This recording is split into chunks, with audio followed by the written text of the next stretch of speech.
Hola, replicantes. Yo adicto es el título del libro que ha sacado Javier Giner, en el que, bueno, no hace falta decirlo mucho, habla de su etapa como adicto y su recuperación. Y para profundizar en el tema, viene a visitarnos. Bienvenido. Hola. ¿Qué tal, Javi? Pues bien, es que, bueno, estoy un poco... no sé cómo situarme. Me da un poco de apuro verme aquí tan grande, no sé. Ya llevas mucho de promo, de todas formas, ¿eh? Llevas ya un poquito. Ya llevo... ¿Sabes lo que pasa? Que es que además, claro, como yo estoy acostumbrado más al tema de los del mundo audiovisual, Sí, para que me entiendas. Es tu mundo. Claro, entonces ahí las promos están más concentradas, ¿sabes? O sea, quiero decir que normalmente el pico de promoción es la semana previa a estrenar. Y aquí sigues ya después de semanas y semanas. Aquí llevo ya... Bueno, es que ya van, por si no me equivoco, ya por la segunda edición, ¿no? Sí. Y lo que queda. Y la segunda edición está yendo muy bien. Sí, claro, es que al final, entre una cosa y otra, debo de llevar como 6 o 7 semanas. Sí, aprox. Bueno, vamos a navegar un poquito en Yo Adicto. Y más, como decía, te sumerges un poco en esa etapa tan dura de tus adicciones. ¿Por qué decides escribir este libro? Que imagino que no sería fácil desnudarte para que miles de personas vean tus... Pues fíjate, el desarrollo de los hechos va como sigue. Yo recibo una llamada de repente, una llamada random del que luego sería mi editor, y que me dice que, bueno, pues que me sigue en redes sociales, que sigue mi trabajo, que yo había publicado una novela en el 2006 en una editorial independiente muy pequeñita, de un desarrollo, o sea, vamos, no llegó ni a la segunda edición. Sí, una tirada corta, algo pequeño. Esto es. Sí. Entonces, bueno, este chico, Sergi Soliva, se había leído esa novela y tal, y desde entonces como que tenía tal. Y me llama un día, fortuitamente, y me ofrece escribir un libro de no ficción. La única temática con la que me siento realmente cómodo y que yo entiendo a nivel personal, que sí tengo una voz personal al respecto, es el tema de las adicciones, porque yo he sido un adicto. Claro, ahí en ese momento, cuando yo le comunico a Sergi, oye, quiero escribir sobre esto, Sergi dice, adelante, ahí es donde me empiezo a cagar. Claro. O sea, quiero decir, ahí me entran los mil males. O sea, de repente pues empiezan las dudas, empieza el miedo, empieza el vértigo, qué va a pensar la gente que no lo sabe, bueno, pues cosas que todo el mundo puede entender, quiero decir. Y mientras le estoy dando vueltas a, bueno, lo hago, no lo hago, merece la pena, tendrá consecuencias en mi vida que no puedo prever, tal, de repente, y te lo juro que es así, o sea, un día entro en la ducha, una mañana, y tengo el pensamiento de quizás este libro humildemente se pueda convertir en un libro que acompañe a gente que o ha pasado por esto, o está pasando por esto, o son familiares de personas que están, o son parejas de personas, ¿no? Porque al final la adicción parece que no, pero nos rodea. Sí, no solo adictos, sino todo el... Claro, o sea, y todo, ¿no? Entonces, en ese momento se instaura como un pensamiento en mi cabeza que es, ha llegado el momento de ayudar como en su día te ayudaron a ti, ¿no? Y entonces, eso hace que todo el vértigo que yo sentía y tal desaparezca, en el momento en el que yo tengo claro las razones por las cuales escribo este libro, ¿no? Y es que fue así como ocurrió. Y esa idea de estoy escribiendo para intentar dar un abrazo a gente con la que que no sé quiénes son, pero con la cual yo comparto una enfermedad, hace que también la forma en la que yo escriba el libro sea de manera muy honesta. Quiero decir, o sea, que sea como... Ya que te puedes hablar de esto, lo haces a... Sí, porque sobre todo, o sea, siendo sinceros, es que, quiero decir, un libro de estas características yo no lo puedo escribir para quedar bien, quiero decir, para quedar, no es... Y más si lo cuentas en primera persona. Claro, o sea, es una primera persona en la que además yo estoy hablando de un periodo en mi vida que es cierto que, para que me entiendas, dicho de manera cursi, el relato es un viaje hacia la luz. Pero claro, hasta que llega la luz hay mucha oscuridad. Entonces, claro, esa oscuridad yo la tengo que contar tal y como fue. Y en esa oscuridad hay mucha vergüenza, hay mucha recriminación, hay mucho dolor. Yo me defino a mí mismo como un payaso perturbado en muchos momentos, ¿no? Pero es que era así, quiero decir, es que esa es la realidad. Entonces, claro, escribir un libro así, para que me entiendas, difuminando aspectos, ¿no? O sea, como de, uy, esto no lo voy a contar porque es que esto... ¿y qué va a es que no serviría de nada, sería grotesco. Y sobre todo, no puedo escribir un libro diciendo a la gente ahí fuera, no tengas vergüenza, pide ayuda, Sí, tú la estás teniendo. y ser yo el primero que tiene vergüenza, ¿sabes? O sea, sería súper hipócrita por mi parte. Una de las lecciones que se desprenden de tu libro, que tú también la habrás aprendido a lo largo de tus años de experiencia, es que un adicto no es la persona que consume. ¿Qué diferencia y cuál es el límite?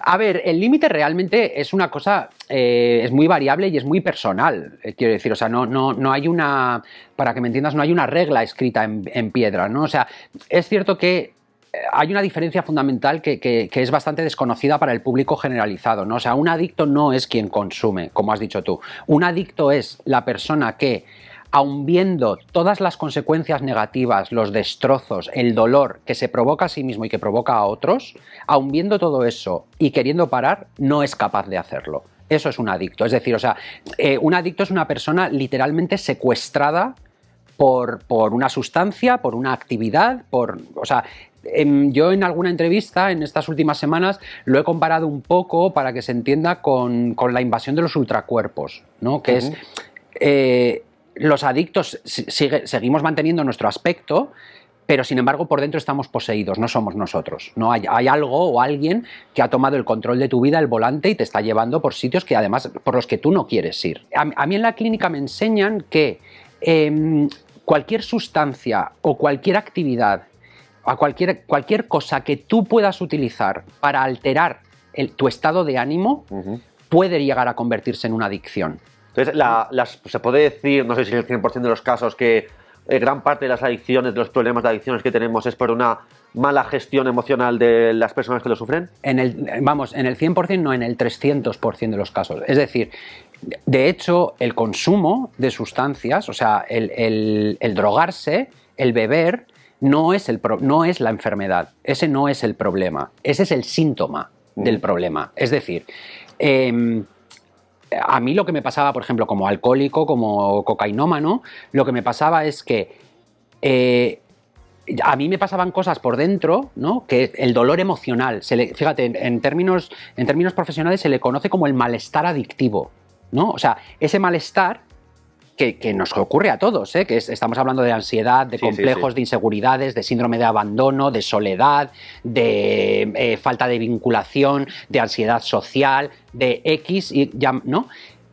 Todo eso, esa es la verdadera enfermedad. O sea, la gestión emocional deficiente de todo eso es la verdadera enfermedad. ¿Qué es lo que ocurre? Que esa especie de bomba... Se hace bola y acaba... Claro, esa bomba racimo sale al exterior en forma de consumo de drogas, de no sé qué, de no sé cuántos, justamente para escapar de todo eso, ¿no? O sea, lo que hacemos los toxicómanos es, tenemos una resistencia muy profunda a sentir dolor y a conectar con esas emociones. Entonces lo que hacemos es salir huyendo, pero claro, el dolor emocional tienes que aprender a gestionarlo, claro, porque forma parte de la vida. Me ha llamado la atención que he leído que ha hecho en algunas entrevistas hablando de este autocastigo que al final te infliges a ti mismo entrando en adicciones. Es que tu homosexualidad, fíjate que eres un gay abiertamente gay, tu homosexualidad te empujó a ese autocastigo. ¿A qué te refieres con esto? A ver, una vez que he dejado de lado las sustancias y empiezo a revisar lo que estábamos hablando antes, todo el dolor emocional, todas las cosas que me están pasando, todo de lo que intento escapar, de repente me doy cuenta de que yo llevo 10 años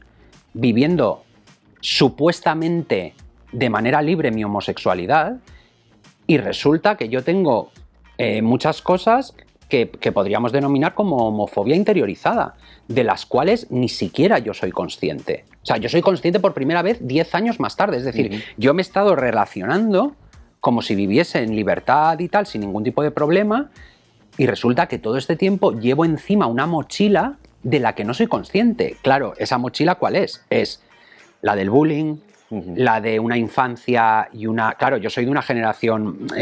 tú eres más joven que yo, pero claro, yo soy de una generación donde los homosexuales eran enfermos, donde los homosexuales eran raritos, donde los homosexuales eran defectuosos, donde los homosexuales eran nenazas, lloricas de no sé qué, ¿sabes? Entonces, claro, al final... Todo eso, aunque tú te rebeles, es como la gota china. Por eso el público, la comunidad LGTBI es tan vulnerable a las adicciones.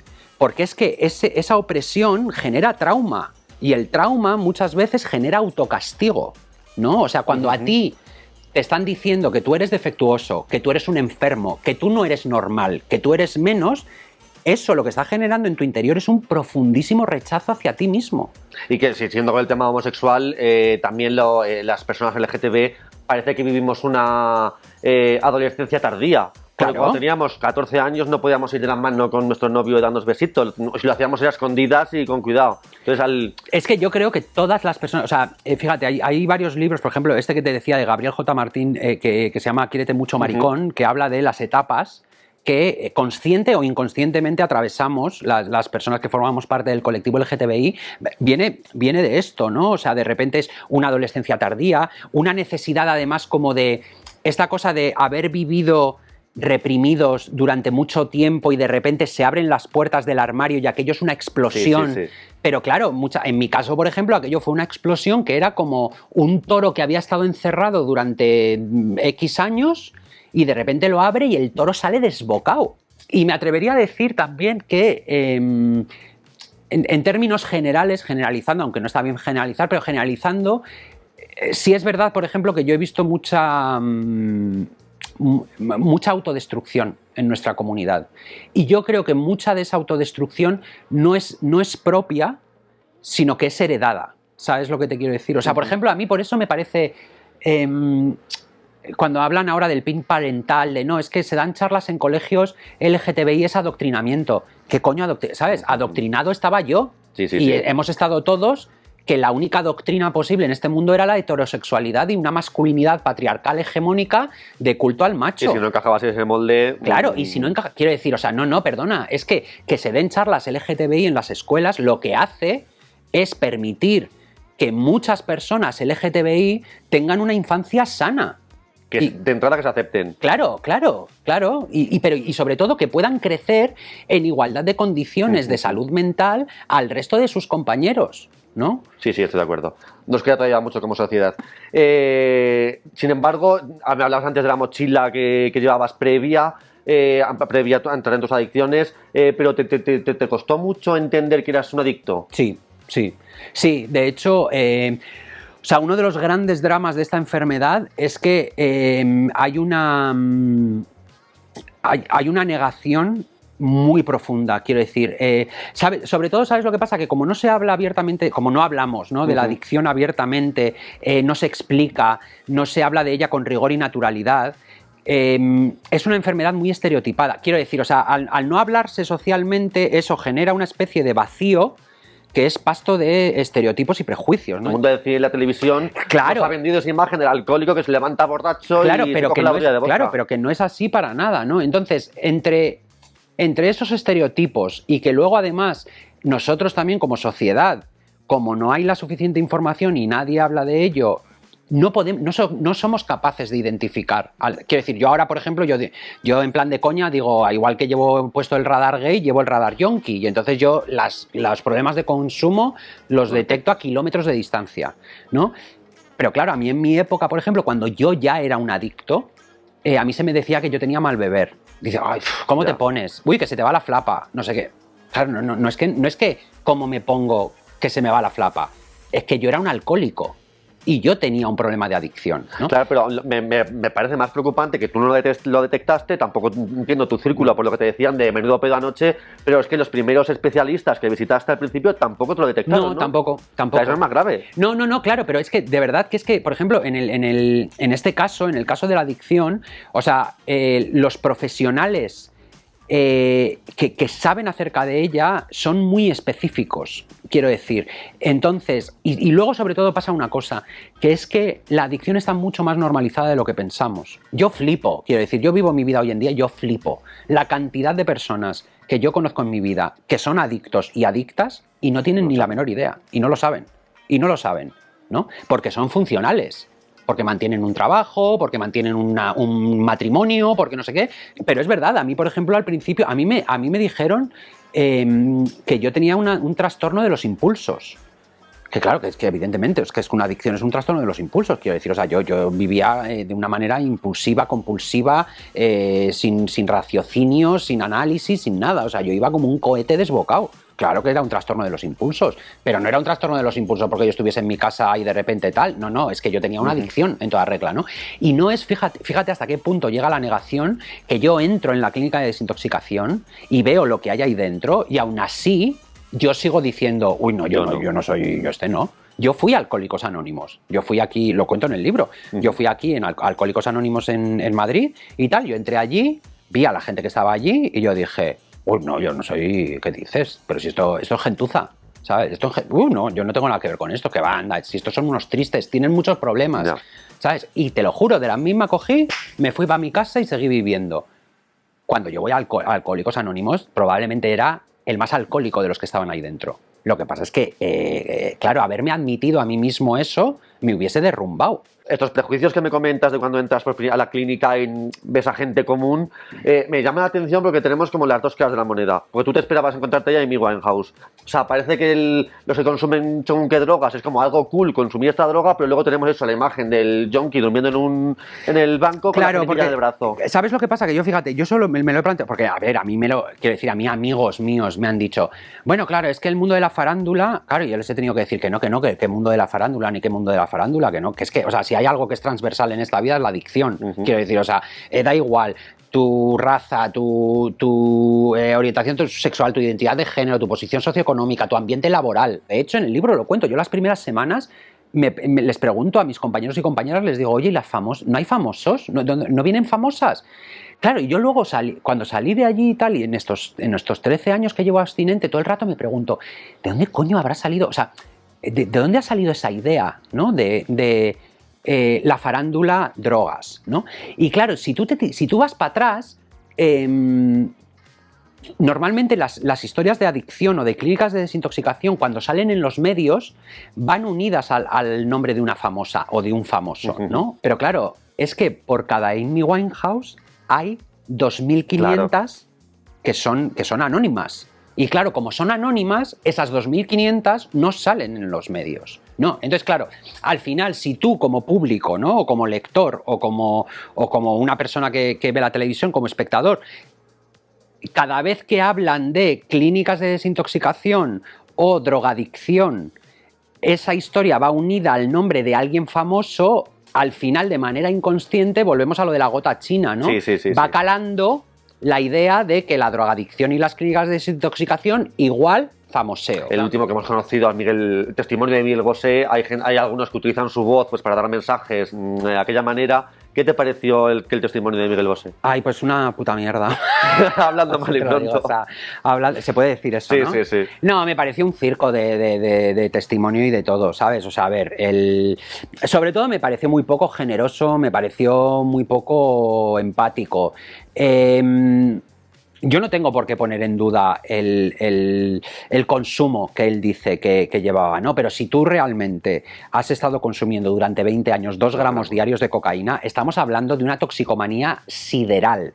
Quiero decir, o sea, ni yo, que he estado ingresado en una clínica de desintoxicación y me ha costado 1 año y medio salir de esa adicción, he tenido ese consumo. Quiero decir, o sea, estamos hablando de un pedazo de yonki, ¿sabes? Claro, yo no tengo por qué poner en duda ese consumo. Ahora, la manera de salir de él. Claro, de eso, desde luego, te puedo asegurar, y son 14 años de experiencia, que de eso no se sale así. O sea, desde luego no se sale con una epifanía un día, ¿no? Con esta especie como de, no sé, de cuento de Cenicientas que te has creado tú solo, de que vas subiendo hacia el escenario, de repente, ¿no? Como que se abre el cielo y baja el Espíritu Santo. Y de repente baja el Espíritu Santo y dices, nunca más. Y muchísimo menos tú solo. O sea, vamos, te lo puedo asegurar. Sobre todo, y además te lo digo, que es una cosa que lo va a entender todo el mundo, si dejar las drogas fuese tan fácil, es que no habría problema de adicción. Es que no existiría, porque la gente consumiría y dejaría de consumir como bien le venga, como Miguel Bosé, subiendo una escalera o bajando otra. Para deconstruirte después de destruirte, si entraste en una clínica de desintoxicación, ¿qué fue lo más duro de esa experiencia? Para mí lo más duro de la experiencia fue tocar fondo. O sea, fue el momento en el que yo toco fondo, fue el momento más traumático, que fue ese momento donde yo sí digo que tuve una epifanía y dije, pero claro, mi epifanía no fue, lo tengo que dejar nunca más. No, mi epifanía fue, necesito ayuda. esto me supera, es más grande que yo, como siga así me muero, ¿no? Y además me muero yo y me llevo por delante a las personas que más quiero, ¿no? Entonces, ese realmente es el momento más doloroso y más traumático. La clínica, o sea, el proceso terapéutico, sin embargo, lo recuerdo con mucha alegría. Lo recuerdo, o sea... ¿Y qué coño te acabó sanando, te quiero decir? Claro, pues sí, quiero decir, a ver, por ejemplo, hay muchas personas que me han dicho, jo, es que el libro, a ver, es terrorífico, pero es muy divertido también y es cierto que es muy oscuro, pero también es muy luminoso, ¿no? Y yo les digo, es que realmente es así. Yo en esa clínica, aunque lo pasé como un perro, aunque me di de cabezazos o sea, vamos, fue una lucha conmigo mismo interna, pues con sangre, sudor y lágrimas, ¿sabes? Pero como el resultado fue el que fue y aprendí tanto, para mí... Que mereció la pena y la experiencia de tu vida, sí. Sí. Para llegar a eso, mencionabas antes ese tocar fondo en esa, lo cuentas en tu libro, la habitación de hotel con 2 prostitutos que tuvo que ir tu madre a pagar esa deuda. También imagino que la clínica de desintoxicación te da herramientas para eso, pero ¿cómo se recompone una relación así, pues con una madre o con tu círculo? Que lo que decíamos antes, la adicción no solo afecta al adicto, sino también a todo su círculo. ¿Cómo se recompone? O sea, el primer paso de todos es el reconocimiento por parte del adicto de todo lo que ha causado, ¿no? Y no solo el reconocimiento, luego viene responsabilizarse de ello y luego en muchos casos viene pedir disculpas. Evidentemente, o sea, yo he pedido disculpas a muchas personas. Es cierto, por ejemplo, que yo he tenido la suerte, hay muchas otras personas también cercanas, o sea, compañeros y compañeras que han tenido la suerte no, o sea, por ejemplo, cuando yo voy a mi madre y le digo, no sé cómo fui capaz de hacer esto, es la cosa de la que más me arrepiento en el mundo, lo siento, tal, realmente ya me dice que no pasa nada, ¿no? Que ella entiende que yo estaba dominado por una enfermedad que no era yo, ¿no? Y sobre todo cuando son personas que te quieren, la mejor forma de reparar eso es viéndote bien. Quiero decir, o sea, a mí hace poco yo se lo escuché, vamos, lo digo en el libro, hace 1 año y pico o algo así, le escuché decirle a mi madre a una persona que le decía que para ella la alegría de su vida era haber sido testigo de que yo me había recuperado, ¿no? Y de que yo no había muerto, quiero decir. O sea, porque también, es así de dramático. Hace pocas semanas entrevisté a Alonso Capardós, que también ha escrito un libro pues, sobre todo su etapa como adicto, y me mencionaba eso sobre cómo los psicólogos, también a la familia, a las madres, a las novias, a los novios, le tienen que decir, cierra la puerta pues, a tu hijo, porque es un adicto y tiene que darse cuenta él, darse la hostia. Claro. Que una madre no está ahí siempre para abrirte la puerta por mucho que hagas. No, es que lamentablemente, ¿sabes lo que pasa? Que hay un momento, quiero decir, o sea, igual al comienzo de la enfermedad adictiva, pues igual, digamos... O sea, para una madre es duro decir a tu hijo, no entres a casa. Claro, pero es que es necesario. Claro, ahí es voy. que es necesario porque o sea, cuando ya la adicción, digamos, o la enfermedad te ha dominado, ahí la única forma de parar es que toques fondo. Tu ejercicio propio que has tenido que hacer, porque en el caso de tu adicción, creo que has comentado que no consumías drogas y no estabas, si no habías consumido también alcohol, pero además también se sumaba un tercer factor que era tu manera de relacionarte sexualmente. Sí. ¿Cómo has reconstruido eso? Porque bueno, te recuperas del alcohol, de las drogas, dejas de consumir, pero sexualmente vas a seguir siendo una persona sexualmente activa. Claro. ¿Cómo reconstruyes ese marco sexoafectivo? Para mí el sexo era algo oscuro y que me producía daño. Entonces, yo tengo que aprender, digamos, a reconectar el sexo con lo que realmente es, que es placer y pulsión de vida. Quiero decir, o sea, hay pocas cosas más vitales que el sexo, ¿no? Y entonces ese es el gran cambio que yo tengo que hacer. ¿Cómo se hace ese cambio? Tienes que ir poco a poco, igual que en el amor, quiero decir, o sea, claro, tú la forma que tienes, o sea, cuando tú eres un adicto, tu forma de vincularte con el mundo y en relaciones amorosas es absolutamente desastrosa, o sea, es de una toxicidad aberrante, porque es que además los adictos en nuestra enfermedad somos grandes manipuladores. hacia los demás y hacia nosotros mismos, y grandes mentirosos. ¿Crees que últimamente, no sé si es que se habla más o es que verdaderamente estamos con un fenómeno que igual deberíamos poner un poco el foco en ello? Todo el tema del chemsex, de, pues eso, chills, de reuniones de amigos que se drogan y acaban dándolo todo sexualmente. A mí me preocupa bastante, la verdad. O sea, ahora mismo es real que las clínicas de desintoxicación, muchas de ellas, están repletas de gente, de homosexuales principalmente, porque principalmente son hombres, enganchados, por ejemplo, a la mefedrona, a la tina y al sexo, ¿no? Entonces, claro, a mí lo que me preocupa es que de repente, además con todo lo del confinamiento y todas estas cosas, se ha convertido casi en una alternativa de ocio. Como quien dice, en vez de irse a la discoteca un sábado, me voy a casa de no sé qué, me tiro a 25... me pongo hasta el culo y me tiro allí 5 días. Es antinatural, quiero decir. O sea, la gente necesita dormir, ¿no? Entonces, quiero decir, si tú quieres follar, follate a 29, pero cariño, a las 12 horas, pues vete a tu casa y échate un sueño, ¿no? Como tal. Entonces, si tú te quieres ir y follar a 29 porque es lo que te gusta, porque tú te has dado cuenta de que, yo qué sé, ¿no? De que tu fetiche es X, Y, Z, adelante. Bravo tú.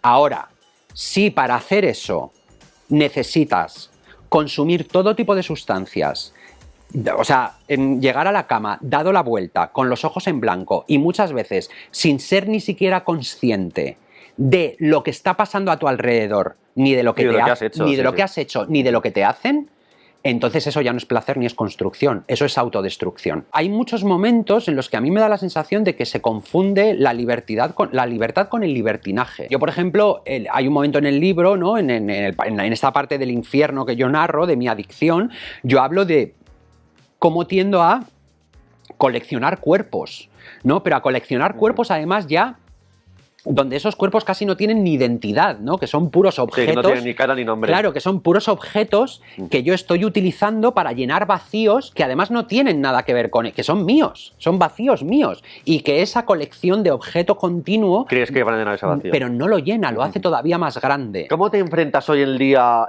cuando, como decíamos, tú perteneces al mundo del cine, tenéis fiestas, eventos, estrenos? ¿Cómo te enfrentas a un momento de que hay alcohol, que a lo mejor hay drogas? ¿Cómo te enfrentas a esos momentos? Normal, quiero decir, o sea, a ver, pues hombre, por ejemplo, a no ser que sea un festival de música o una celebración concreta o tal o no sé qué, pues no me vas a encontrar en plan a las 5 de la mañana en todos los estrenos de cine, pues porque no, pero vamos, igual que no me encontrarías tampoco en las bodas. Yo ya lo vivo bien. Es verdad que cuando sales de la clínica y todo eso, la exposición a este tipo de cosas tiene que ser progresiva y tiene que ser muy paulatina, ¿no? Muy paulatina, muy poco a poco, salir, asomar la cabeza, recoger la información, volver, elaborarla y tal, ¿no? Ahora la verdad es que no. A ver, yo lo que pasa es que es lo que te digo, o sea, pues de repente yo en una cena ya a las 2 de la mañana que va todo el mundo pues muy pedo y tal, pues yo normalmente suelo hacer una bomba de humo y me piro. Pides empoderar o resignificar la palabra yonki, lo comparas con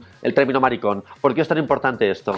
De la misma manera que yo me reapropio del término maricón, que ha creado estigma, que ha creado opresión, que ha sido utilizado como insulto y como vejación, también hago lo mismo con el término yonki, ¿no? Sobre todo porque cuando dicen yonki, es una manera como de señalamiento, ¿sabes? El yonki siempre es el otro, el que está al otro lado de la acera, del que hay que esconderse o del que igual si vas por la acera te cruzas, no vaya a ser.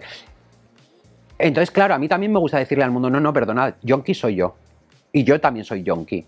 Entonces, que sepáis que cuando utilizáis el término yonki, también estáis definiendo a alguien como a mí, ¿no? ¿Qué podemos hacer como sociedad entonces para no prevenir las adicciones o dar herramientas a los adictos para que lo sepan gestionar mejor antes de acabar en el pozo? Pues mira, sobre todo lo que creo que es importantísimo es hablar de salud mental, es hablar de gestión emocional, es hablar de las cosas que nos pasan, de los dolores, de las ansiedades, de tal. A mí, por ejemplo, me parece muy valioso cosas como el discurso que hizo Íñigo Errejón acerca de la salud mental en el Congreso. Todo ese tipo de cosas son las importantes, ¿no? Al final, como sociedad, tenemos una especie como de capacidad infinita de mirar a otro lado. Pero el Congreso, que podemos decir que es un reflejo de la sociedad, estaba Íñigo Errejón dando este discurso, pero escuchamos al Partido Popular, vete al médico. O sea, que la sociedad también... Bueno, ¿no quiere poner el foco ahí? No, pero claro, no solo no quiere poner el foco ahí, pero es que la sociedad muchas veces va ¿no?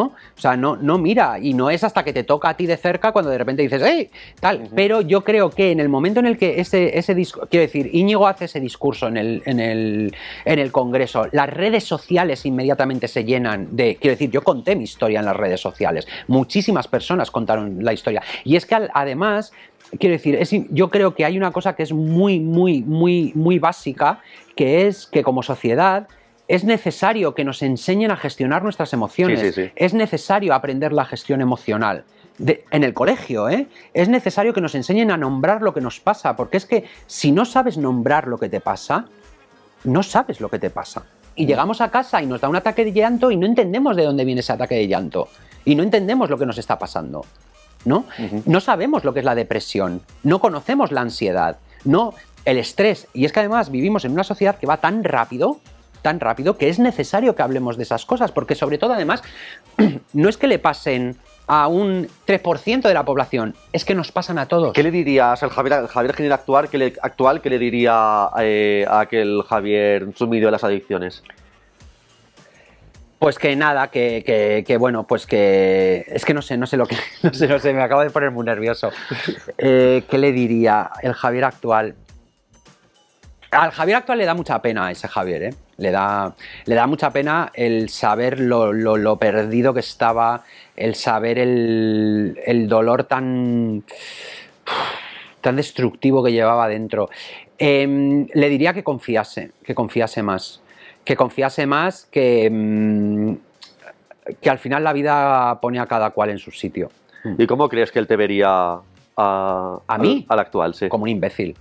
Sí, o sea, como un absoluto imbécil, como un brasas. Sí, me vería como un happy flower pesado, que vamos, probablemente no hubiésemos tenido relación. No, sobre todo porque ¿sabes lo que pasa? Que al Javier antiguo no le gustaba, primero no le gustaba hablar de emociones, y segundo, sobre todo, era un arrogante vanidoso y ni sabía querer, ni se dejaba querer. Ni se dejaba ayudar, ni nada, ¿no? Pues muchísimas gracias, Javier. Gracias por este vosotros. ratito, por esta charla, porque tenemos que aprender mucho de eso, de gestión emocional, de adicciones que se puede salir.